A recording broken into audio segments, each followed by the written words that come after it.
और इसी के आधार पर यह बात हर कोई कहता हुआ नजर आता है कि हो सकता है कि अपर्णा यादव आने वाले दिनों में सपा के ऐसे में वो यही एक चेहरा ढूंढ रहे हैं जो उनके परिवार का हो और करहल की जो सीट है उसकी जिम्मेदारी को वो बखूबी उस तरीके से निभा पाए जिस मौजूद थी।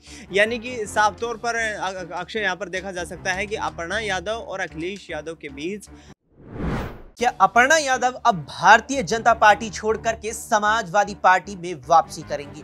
ये सवाल उत्तर प्रदेश के सियासी गलियारों में इन दिनों खूब पूछा जा रहा है, जिसका जवाब तो शायद अपर्णा यादव ही देंगी, वो भी अपना कदम उठा करके। और वो कदम क्या होगा, फिर ये वही सवाल बन करके आ जाता है, क्योंकि 2022 के जनवरी में जिस प्रकार से अपर्णा यादव ने भारतीय जनता पार्टी का दामन थामा था इस उम्मीद से कि भाजपा से उन्हें चुनावी मौके मिलेंगे। जी हां, भारतीय जनता पार्टी से अपर्णा यादव को उम्मीदें यहां पर काफी रही, जैसे अपर्णा यादव को भाजपा से थी। और यहां पर सबसे बड़ी उम्मीद यही थी अपर्णा की तो पार्टी ज्वाइन करते वक्त कि अब जो विधानसभा चुनाव, यानी उस वक्त जो उत्तर प्रदेश के विधानसभा चुनाव आ रहे थे, वहां किसी बड़ी सीट से पार्टी अपर्णा को मौका देगी। लेकिन वैसा नहीं हुआ, और न केवल वो विधानसभा बल्कि उसके बाद प्रदेश की कई विधानसभा और लोकसभा पर हुए उपचुनावों में भी उन्हें मौका नहीं दिया गया। और फिर आए 2024 के लोकसभा चुनाव, जहां अपर्णा यादव ने कहीं ना कहीं रायबरेली सीट से चुनाव लड़ने की इच्छा जाहिर की,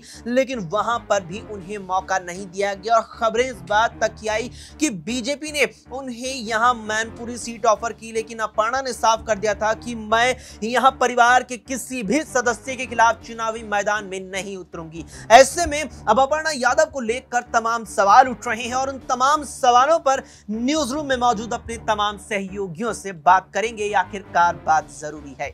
नमस्कार, SPN 9 न्यूज आप देख रहे हैं, आपके साथ मैं हूं अक्षय अग्रवाल। अपर्णा यादव का सियासी कदम अब अगला क्या होने वाला है, जो उत्तर प्रदेश की राजनीति में बेहद महत्वपूर्ण माना जा रहा। सवाल कहीं है, बात करेंगे अमन जी से। अमन जी हमारे साथ हैं। अमन जी, अपर्णा यादव, ये सवाल या कहें अपर्णा यादव को लेकर के जो सवाल है, पहला और जो बार बार आ रहा है वो यही, क्या अपर्णा यादव भाजपा छोड़ेंगी? क्या अपर्णा यादव सपा की ओर वापसी करेंगी? कितना दम लगता है सवाल में, और कितना जो जवाब निकल कर आता है कितना वो सही लगता है? देखिए, जाहिर सी बात है कि अपर्णा यादव को लेकर ये बात बहुत समय से चल रही है कि क्या अपर्णा की वापसी अब सपा में होती हुई नजर आएगी। आप देखिए, अक्षय की लगातार बीजेपी में वो 2-2.5 साल से कम जुड़ी हुई है, लेकिन उनको अभी तक कोई बड़ी जिम्मेदारी, बड़ा पद या बड़ा ओहदा नहीं मिला है। चुनावों में भी देखा जाए तो उनको ऐसी जिम्मेदारी नहीं मिली जिसके दम पर ये कहा जा सके कि अपर्णा यादव को लेकर बीजेपी की जो रणनीति है बहुत बड़ी है। क्योंकि आप देखिए, कभी भी ऐसा लगा नहीं कि उनको बीजेपी कोई बहुत बड़े स्तर पर यूज करना चाहती है, इस्तेमाल करना चाहती है। इक्का दुक्का मौके पे वो अपनी कह सकते हैं बयान देती हुई नजर आई, इक्का दुक्का सीटों पर प्रचार प्रसार करती हुई नजर आई। और यही बात बारंबार हो रही है कि जब ऐसा है तो क्या बीजेपी में उनकी जो कह सकते हैं कि जो पूछ है, क्या वो लगभग खत्म होती हुई नजर आ रही है? और ऐसा है तो हो सकता है कि वो सपा में वापसी करते हुए नजर आ जाए। क्योंकि देखिए, जब उनसे पूछा गया था कि आप डिंपल यादव को क्या मानते हैं, उन्होंने कहा कि मैं उनको नेता नहीं मानती, मैं उनको अपनी जेठानी मानती। यानी कि जो पारिवारिक रिश्ते हैं वो अभी भी बहुत मजबूत है। और इसी के आधार पर यह बात हर कोई कहता हुआ नजर आता है कि हो सकता है कि अपर्णा यादव आने वाले दिनों में सपा के अंदर वापसी करते हुए नजर आ जाए। क्योंकि आने वाले वक्त में देखिए, उत्तर प्रदेश में कम से कम 15 से 16 सीटों के ऊपर उपचुनाव होने वाले हैं। 10 पे तो लगभग कंफर्म ही है। तो आप ये मानकर चलिए कि हो सकता है अगर अपर्णा यादव सपा खेमे में आती हैं, तो जैसा कि लगातार चर्चा है कि करहल सीट पर हो सकता है कि अपर्णा यादव को वहां से उतारा जाए। उनकी अगर सपा में वापसी होती है तो उस सीट के ऊपर उनको उतारा जाए जहाँ पर सबसे ज़्यादा मजबूत जो कह सकते हैं सपा नज़र आती है। तो ये लगातार कहा जा रहा है कि हो सकता है आने वाले वक्त में देखिए, राजनीतिक जो चीज़ें हैं वो कब बदल जाए नहीं कहा जा सकता, कब इरादे चेंज हो जाए नहीं कहा जा सकता। और ऐसे में भी लगातार देखा जा रहा है जब अपर्णा यादव को लेकर कोई खास जब रणनीति तवज्जो नहीं है बीजेपी के अंदर, तो बिल्कुल अपर्णा के सामने सिवाय इसके कि सपा में वापसी करें कोई दूसरा बड़ा रास्ता नजर अक्षय नहीं आता है। अच्छा मन जी, पार्टी के लिहाज से देखा जाए दो तरीके से जिम्मेदारियां जहन में आती है। एक पार्टी अपने किसी नेता को विधानसभा या लोकसभा लड़वाकर सांसद विधायक बनवा देती है अगर वो जीत दर्ज करता है, और सरकार में अगर पार्टी होती है तो वहां जिम्मेदारी दे देती है। दूसरा, नेता को संगठन में जिम्मेदारी दी जाती है। ऐसे में अगर अपर्णा यादव यादव को लेकर बीजेपी से एक तलाश, एक यहाँ पर एक छोटी सी संभावना भी हम लेकर चले कि जो सपा ने लोकसभा में चित दी है, यहाँ पर जो बड़ा झटका लोकसभा में उत्तर प्रदेश में दिया है 29 सीटों का खामियाजा भुगत देकर, क्या भाजपा यहाँ पर एक बेहद बड़ा फैसला लेते हुए अपर्णा यादव को संगठन में प्रदेश अध्यक्ष का पद दे सकते हैं? क्योंकि भूपेंद्र चौधरी के इस्तीफे देने की बात लगातार चल रही है। देखिए जाहिर बात है, क्योंकि अपर्णा यादव को लेकर बीजेपी को अपनी मंशा को साफ करना पड़ेगा। आपने बिल्कुल सही कहा कि अब तक जिस तरह से अपर्णा यादव को जो पद मिलना चाहिए था, जो जिम्मेदारी मिलनी चाहिए थी, वो नहीं मिली, और देखिए उसके बावजूद भी वो बीजेपी जुड़ी हुई है। तो ऐसे में हो सकता है आने वाले दिनों में बीजेपी अपने आप में जो कमियां लगातार ढूंढने का प्रयास कर रही है, जहां पर प्रत्याशियों के जो कह सकते हैं नाम हैं वो भी कहीं ना गलत होते हुए नजर आए हैं। ऐसे में लगातार कहा गया कि जो नाम सीएम योगी ने दिए थे उन नामों पर विचार नहीं किया गया और इसीलिए सीएम योगी जो है वो भी नाराज हैं। अब देखिए ऐसे में लगभग 100 जो विधायक हैं या जो लिस्ट सामने आई है उसमें कहा जा रहा है कि इनके नाम कट सकते हैं। तो अब यहाँ पर अपर्णा यादव की संभावना बढ़ सकती है, लेकिन उससे पहले क्या सपा में उनकी वापसी हो सकती है? क्या सपा खेमा लगातार जो संपर्क में है अपर्णा यादव क्योंकि शिवपाल यादव को आप देखिए लगातार ऐसा लगा है कि हमेशा वो अपर्णा के टच में रहे हैं और बहुत मधुर संबंध भी दोनों के बीच में रहे हैं, पारिवारिक संबंध रहे हैं। तो ऐसे में हो सकता है कि अपर्णा की वापसी सपा में होती हुई नजर आ जाए और यहाँ पर बीजेपी जो है जो लगातार मजबूत करने का खुद को प्रयास कर रहे हैं उसको बड़ा झटका लगता हुआ दिखाई दे। यहाँ पर भारतीय जनता पार्टी को बड़ा झटका लगता हुआ दिखाई दे, लेकिन फैसला तो आखिरकार अपर्णा यादव को ही लेना है। लेकिन फैसला तो कहीं ना कहीं अखिलेश यादव का भी होगा, क्योंकि एंट्री अगर उनकी यहां पर होगी तो वो यहां समाजवादी पार्टी में होगी, और समाजवादी पार्टी में एंट्री होगी तो वो मुख्य रूप से जो कमान होगी या कहीं सपा में एंट्री होना, सपा में शामिल कराना ना कराना, वो तो यहां अखिलेश यादव के हाथों में रहेगा। सवाल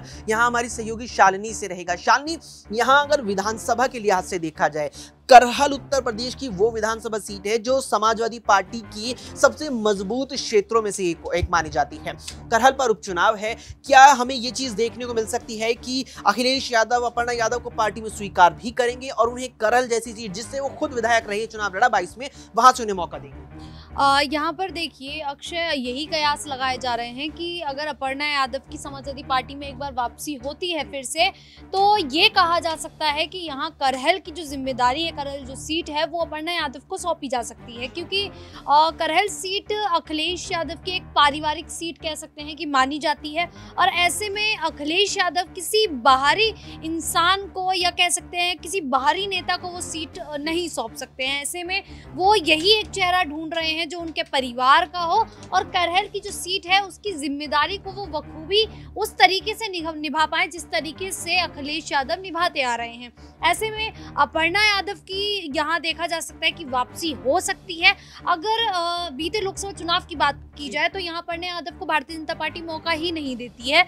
अब ये कयास लगाए जा रहे हैं कि क्या जो उत्तर प्रदेश में 10 सीटों पर उपचुनाव होने हैं उन सीटों पर अपर्णा यादव को बीजेपी मैदान में उतारेगी भी या नहीं। और अगर इसी चीज का इंतजार अपर्णा यादव कर रही हूँ, जिसके बाद यहाँ ये फैसला आए कि बीजेपी ने अपर्णा यादव को मैदान में नहीं उतारा है, तो शायद कह सकते हैं कि अपर्णा यादव कोई बड़ा फैसला ले और यहाँ पर समाजवादी पार्टी का रुख कर सकती है, जिसके बाद करहल की जो जिम्मेदारी है वो अखिलेश यादव उन्हें सौंप सकते हैं। करहल की जिम्मेदारी अखिलेश यादव सौंप सकते हैं यहाँ पर, लेकिन कई चीजें और भी महत्वपूर्ण हो जाती है। और एक और सवाल यहाँ पर रहेगा हमारे सहयोगी दिनेश से। दिनेश, अपर्णा यादव, और सवाल यहाँ पर रहेगा चाचा शिवपाल यादव को लेकर, क्योंकि हाल में देखने को मिला शिवपाल यादव से उनके आवास पर मिलने पहुंची भी थी अपर्णा, और खबरें ये भी हैं कि कहीं ना कहीं शिवपाल संपर्क साध रहे हैं, अपर्णा से मनाने की कोशिश में जुटे हैं अपर्णा को सपा में लाने के लिए।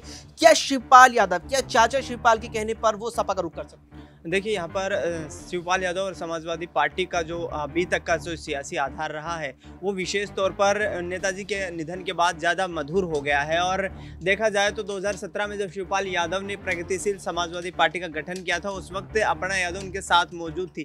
यानी कि साफ तौर पर अक्षय यहाँ पर देखा जा सकता है कि अपर्णा यादव और अखिलेश यादव के बीच राजनीतिक रिश्तों को लेकर खटास लंबे वक्त से देखने को मिलती आ रही है। करीब 7 साल का वक्त गुजर चुका है और ऐसे में अब शिवपाल यादव क्योंकि खुद समाजवादी पार्टी के राष्ट्रीय महासचिव हैं, तो ऐसे में कोशिश करते नजर आ रहे हैं कि परिवार का वो सदस्य जो राजनीति में सक्रिय है यहाँ पर पिछड़ता हुआ नजर आ रहा है। राजनीतिक आधार पर देखा जाए तो इस लोकसभा चुनाव में 5 सदस्यों ने यहाँ पर यादव परिवार से जीत दर्ज की, लेकिन अपर्णा यादव को ना तो टिकट मिला, ना भारतीय जनता पार्टी ने स्टार प्रचारकों की सूची में उनको शामिल किया। तो ऐसे में शिवपाल यादव लगातार ये कोशिशें कर रहे हैं। सैफई में उनके आवास पर पिछले दिनों जिस तरीके से अपर्णा यादव पहुंची और पूरे परिवार को जीत की बधाई दी, उसके बाद से अटकलें और भी तेज हो गई है कि भाजपा आखिरकार अब कहीं ना कहीं अपर्णा यादव को कितना और इंतजार करवाएगी, और इसको आधार मानते हुए देखा जा सकता है क्योंकि अखिलेश यादव ने जिस तरीके से टिकट डिस्ट्रीब्यूशन किया, पार्टी के यहाँ पर जो तमाम मजबूत जो सीटें थी उन पर परिवार के सदस्यों को उतारा, वहाँ से जीत हासिल हुई उन्हें, और अपर्णा यादव यदि शामिल होती हूँ तो उनको निश्चित तौर पर टिकट दिया जाता है। इस बात को शायद अपर्णा यादव बेहतर तरीके से जानती हैं। डिम्पल यादव के साथ उनकी अच्छी खासी बात होती है और पारिवारिक रिश्ते भी काफ़ी मजबूत हैं, तो ऐसे में आगामी वक्त में हो सकता है कि यहाँ पर अपर्णा यादव को कोई बड़ी जिम्मेदारी देते हुए अखिलेश यादव नजर आए, लेकिन फिलहाल शिवपाल यादव एक मध्यस्थ की भूमिका में यहाँ नजर आ रहे हैं। शिवपाल यादव यहाँ पर मध्यस्थता कराने वाले नजर आ रहे हैं, वो कहीं ना कहीं जरिया बनते नजर आ रहे हैं जो अपर्णा यादव की समाजवादी पार्टी में वापसी कर सकते हैं या कहीं करा सकते हैं। 2017 में लखनऊ कैंट से अपर्णा यादव ने सपा के टिकट पर चुनाव लड़ा था, उसके बाद 2022 में भारतीय जनता पार्टी का रुख किया। तकरीबन 2.5 साल का वक्त उन्हें भारतीय जनता पार्टी के नेता के तौर पर हो चुका है, लेकिन अब तक भी भाजपा की तरफ से चुनावी मैदान में सक्रिय वो नहीं हुई हैं। क्या 2017 के बाद अगली बार जब चुनाव अपर्णा लड़ेंगी वो भी सपा के टिकट पर होगा और बीच में 2.5 साल का एक बीजेपी के नेता वाला भी यहां समय रहेगा, ये भी समय बताएगा। फिलहाल के लिए इतना ही। देश दुनिया की तमाम खबरों के लिए देखते रहें SPN 9।